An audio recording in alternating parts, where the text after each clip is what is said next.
വാഹനങ്ങളുടെ ചെറു മോഡലുകൾ നിർമ്മിക്കുന്നതിൽ വിദഗ്ധനാണ് കോഴിക്കോട് തിക്കൊടി സ്വദേശിയായ മുഹമ്മദ് ഫിജാസ്. റോഡിലിറങ്ങിയാൽ കാണുന്ന വാഹനങ്ങളുടെയെല്ലാം ചെറു പതിപ്പുകളുടെ ഒരു നിര തന്നെയുണ്ട് ഈ 7ാം ക്ലാസ്സുകാരന്റെ ശേഖരത്തിൽ. നമുക്ക് ആ ശേഖരം ഒന്ന് കണ്ടിട്ട് വരാം. കാർഡ്ബോർഡ് കൊണ്ട് KSRTC ബസ് നിർമ്മിച്ചാണ് മുഹമ്മദ് ഫിജാസിന്റെ തുടക്കം. പ്രോത്സാഹനമായപ്പോൾ നാട്ടിലോടുന്ന ബസ്സും ഫിജാസ് സ്കൂളിലേക്ക് പോകുന്ന ബസ്സും നിർമ്മിച്ചു. സ്കൂളിന് പരിസരത്ത് നിർത്തിയിടാറുള്ള പോലീസ് വാഹനവും മോഹൻലാൽ സിനിമയിലെ സ്ഫടികമെന്ന ലോറിയും ജീപ്പും ബൈക്കും ആംബുലൻസുമെല്ലാം ഫിജാസിന്റെ കൈകൾക്ക് വഴങ്ങി. ഹാർഡ്ബോർഡ് ഷീറ്റിലായിരുന്നു ഇവയുടെ നിർമ്മാണം. നിർമ്മിച്ച ശേഷം ഭംഗിയായി പെയിന്റ് കൂടി ചെയ്യുന്നതോടെ യഥാർത്ഥ വാഹനത്തോട് കിടപിടിക്കുന്നതായി ഫിജാസിന്റെ നിർമ്മിതികൾ.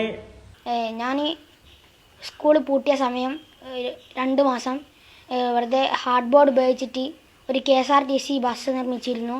അപ്പോൾ അത് കണ്ട് ഇവിടെ പോകുന്ന ഒരാൾ വന്ന് പറഞ്ഞു, ഇത് വളരെ നന്നായിട്ടുണ്ട് മോൻ, ഇനിയും ഇതുപോലെ തന്നെ വാഹനങ്ങളൊക്കെ ഉണ്ടാക്കണം എന്നൊക്കെ പറഞ്ഞു. ഞാൻ എന്നിട്ട് ഹാർഡ്ബോർഡ് ഉപയോഗിച്ചിട്ട് ഒരുപാട് വാഹനങ്ങളൊക്കെ നിർമ്മിച്ചിരുന്നു. പിന്നെ DYFI പ്രവർത്തകനായ പവീഷേട്ടൻ ഇതിലെ പോയി വന്നു. നേരെ അദ്ദേഹം പറഞ്ഞു, മൾട്ടിവുഡ് എന്നൊരു ഷീറ്റുണ്ട് മോൻ, അത് ഉപയോഗിച്ചിട്ട് ഇനി വാഹനങ്ങളൊക്കെ ഉണ്ടാക്കിയാൽ കുറച്ചുകൂടി പെർഫെക്ഷൻ ഉണ്ടാവുമെന്ന് അദ്ദേഹം പറഞ്ഞു. അപ്പോൾ ഞാൻ ആ ഷീറ്റ് വാങ്ങിച്ചു.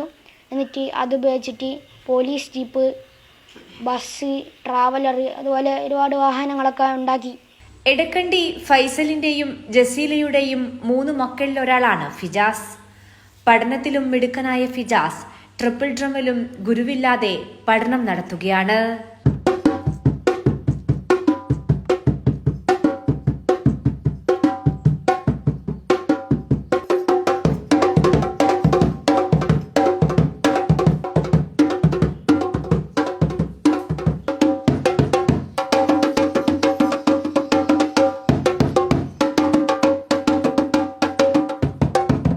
റോഡിലിറങ്ങുന്ന വാഹനങ്ങളെ വെല്ലുന്നതാണ് ഫിജാസിന്റെ നിർമ്മിതികൾ. ഈ 7ാം ക്ലാസ്സുകാരന് ഇപ്പോൾ നാട്ടുകാരുടെ അഭിനന്ദന പ്രവാഹമാണ്. കൈരളി ന്യൂസ്, കോഴിക്കോട്.